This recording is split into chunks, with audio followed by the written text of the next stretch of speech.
যোৰহাটৰ মধ্য মাজমজিয়াতে মালৱালী পইণ্টত আহিলোঁ।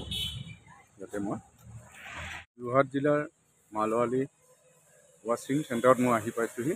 তেওঁৰ গ্ৰেজত দাদা এজন মই সুধিম কেনেকৈ মই আগবাঢ়ি গৈছোঁ। তেওঁ দাদাক প্ৰশ্ন সুধিম ইয়াত যে কেনেকৈ তেওঁ স্বাৱলম্বী হৈছে, কি কৰিছে আপোনালোকক জনাব খুজিছোঁ।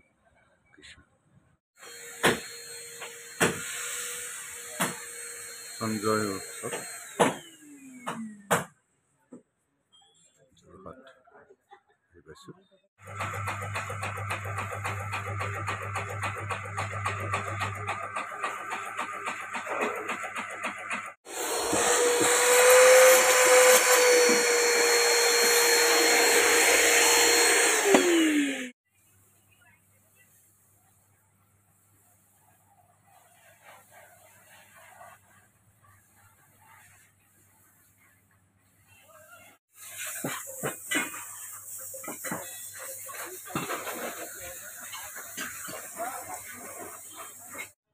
নমস্কাৰ গাইড, আজি যোৰহাটৰ মই ৱাশ্বিং মেচিনৰ এটা সঞ্জয় মটৰ গেজত আহি পাইছোঁ। মই দাদাক ওচৰত আহিছোঁ। আপোনাৰ নাম কি? ৰঞ্জিত দাসবৰুৱা। ৰঞ্জিত দাসবৰুৱা হয়। বেজবৰুৱা ৰঞ্জিত বেজবৰুৱাৰ ওচৰত মই দুটামান কথা সুধিব খুজিছোঁ। তেওঁ ৱাশ্বিং আমাৰ মটৰ ৱাশ্বিঙৰ গোটেইখিনি কাম কৰি আছে। তেখেতক মই দুটামান প্ৰশ্ন সুধিব খুজিছোঁ। দাদা ইয়াত ধৰক আপোনাৰ কি কি মেটেৰিয়েল লাগিব? এতিয়া এই হাৱা মেচিনটো লাগিব নহয়? তাৰপাছত পাম্পিংটো কিমান ৱাৰ্ডৰ সেইটো পাম্পিং আপোনাৰ? এনেই কিমান ৱাৰ্ডৰ বা কিমান?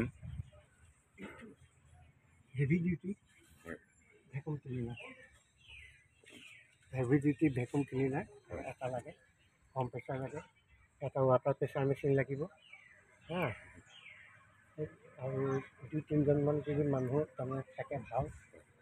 এজনে যদি ধৰ গাড়ীখন ধুই থাকে, এজনে ঘঁহি থাকে, এজনে নমাৰ পাছত মচা মেলা কাম কৰে। এই গোটেইখিনি কাম কৰিলে 3জন মানুহ লাগে। আপোনাৰ যোৰহাটতে ঘৰ? এয়া মোৰ নিজৰ মাটি বাৰী চব মোৰ নিজৰ। মই বিকমো পাছ বিকম পাছ কৰি মই দুলীয়াজানত চাকৰি পায়ো নকৰিলোঁ। এতিয়া মই এইবিলাকে কৰি মেলি আপোনাৰ ভাবটো এনেকৈ হ'ল মই এটা যে কামটো বুলি এনেই ধৰক আপুনি ঠিক এবাৰ মোৰ নিজৰ ঘৰৰ গাড়ী এখন তাৰমানে আনত ছাৰ্ভিচিং কৰিবলৈ গৈছিলোঁ। ছাৰ্ভিচিং কৰিবলৈ যাওঁতে দেখিলোঁ সেইটো মই তাৰমানে বিকম চিকম তাৰমানে ডিগ্ৰী চিগ্ৰী লোৱাৰ পাছত মই এনেকুৱা এটাই কৰিম, মাটি বাৰী নিজৰ আছে।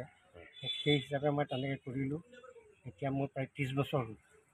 30 বছৰ হৈ যোৱাৰ পাছতো এতিয়া ল'ৰা ছোৱালী অকণ পাবলৈ টান হোৱাৰ কাৰণে মই নিজেই যি পাৰোঁ দুই এখন কৰি থাকোঁ। এনেই মোটামুটি আপোনাৰ এমাউণ্ট কিমান মানৰ পৰা খৰচ হৈছিলে আপুনি প্ৰথম অপেনিং কৰোঁতে? প্ৰথমে আপোনাৰ তাৰমানে তেতিয়া ধৰক ইটাৰ চিটাৰ এনেকুৱা ধৰণৰ দাম কম আছিলে। তেতিয়াই মোক প্ৰায় 1.5 লাখমান টকা পৰিছিলে আৰু গোটেই ছেটআপটোত প্ৰায় 2.5 লাখ টকা লাগে। এতিয়া আজিকালি চব নতুন নতুন টেকনিক ওলাইছে, হেৰি ওলাইছে, সেই হিচাপে নতুন নতুন মেচিন ওলাইছে সেই তেনেকুৱা ধৰণৰ হেৰিবিলাকতে বেজবৰুৱা গেৰেজত আহিছোঁ। তেওঁ আজি ইমান বিকম পাছ কৰিও তেওঁ আজি স্বাৱলম্বী হৈছে। গতিকে আমাৰ অসমীয়া ডেকা যুৱকসকলক মই অনুৰোধ কৰিছোঁ এই চেনেলৰ দ্বাৰা যাতে আপোনালোকে স্বাৱলম্বী হওক, ঘৰত বহি নাথাকক, এখন সুন্দৰ সংসাৰখন চলাওক। মোৰ ছোৱালী এতিয়া তাৰমানে আপোনাৰ মাষ্টৰণী কৰি আছে, ল'ৰা BCA পঢ়ি আছে।